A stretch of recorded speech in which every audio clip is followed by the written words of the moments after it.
Pak Ahok itu menggusur 113 kasus penggusuran CNN April 2016 dan menurut JJ Rizal, gubernur paling brutal penggusurannya adalah Pak Ahok.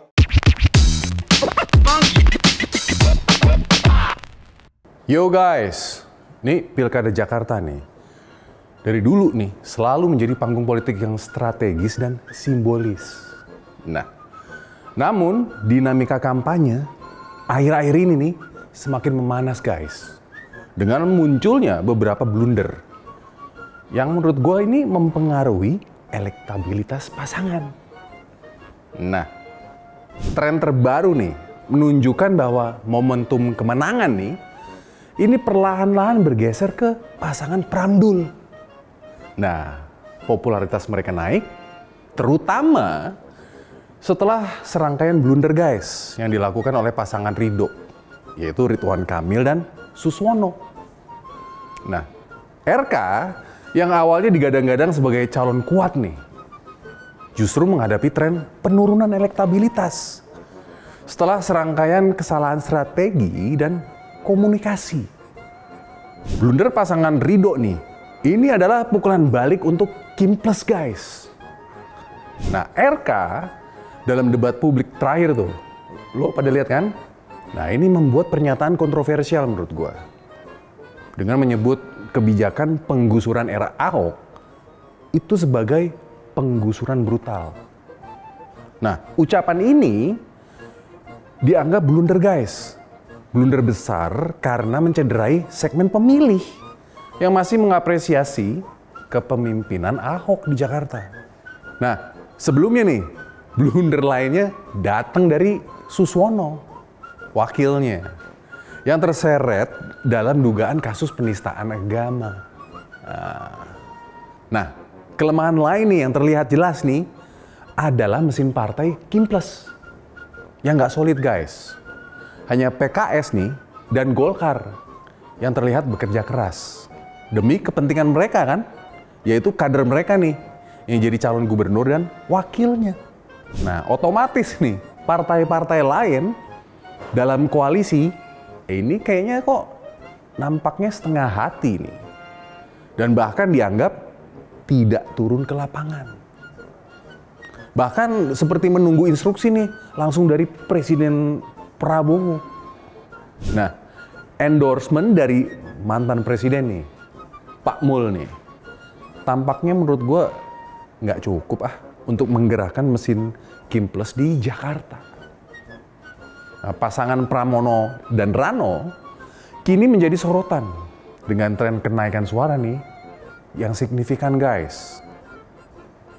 Ini bisa juga karena kemarahan publik terhadap Kim Plus. Lo inget nggak upaya menjegal Anies Baswedan sebelumnya?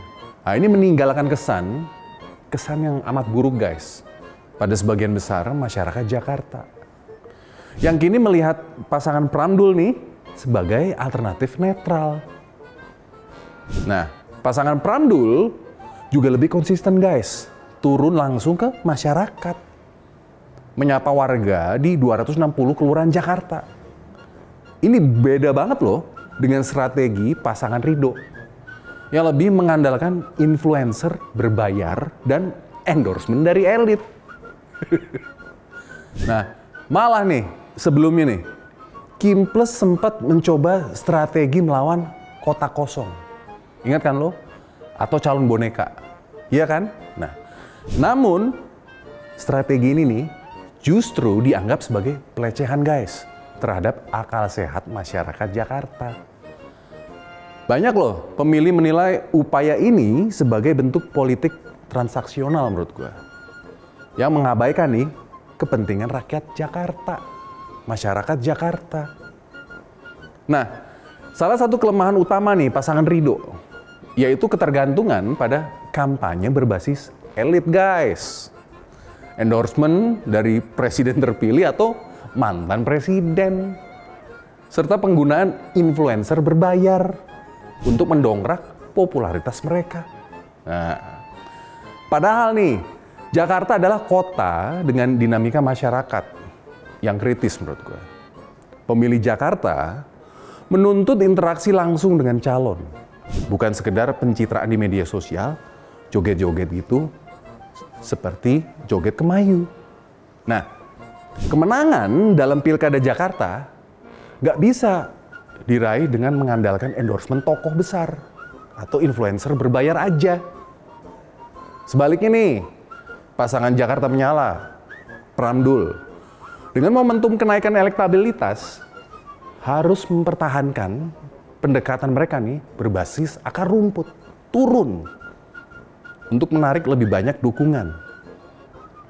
Dalam pertarungan ini, kemampuan memenangkan hati masyarakat Jakarta ya, akan menjadi kunci guys. Bukan sekedar dukungan dari tokoh politik nasional.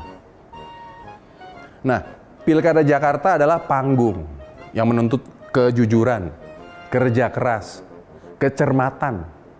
Blunder RK dan Suswono nih adalah pengingat bahwa Jakarta bukan hanya tentang politik pencitraan, tapi juga soal keberanian untuk turun langsung dong bos.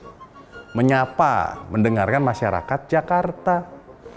Bukan gelendotan di pundak penguasa atau elit politik aja. Bukan joget-joget Kemayu. Nah, pertarungan Pilkada Jakarta kali ini menjadi pelajaran penting bagi semua pihak.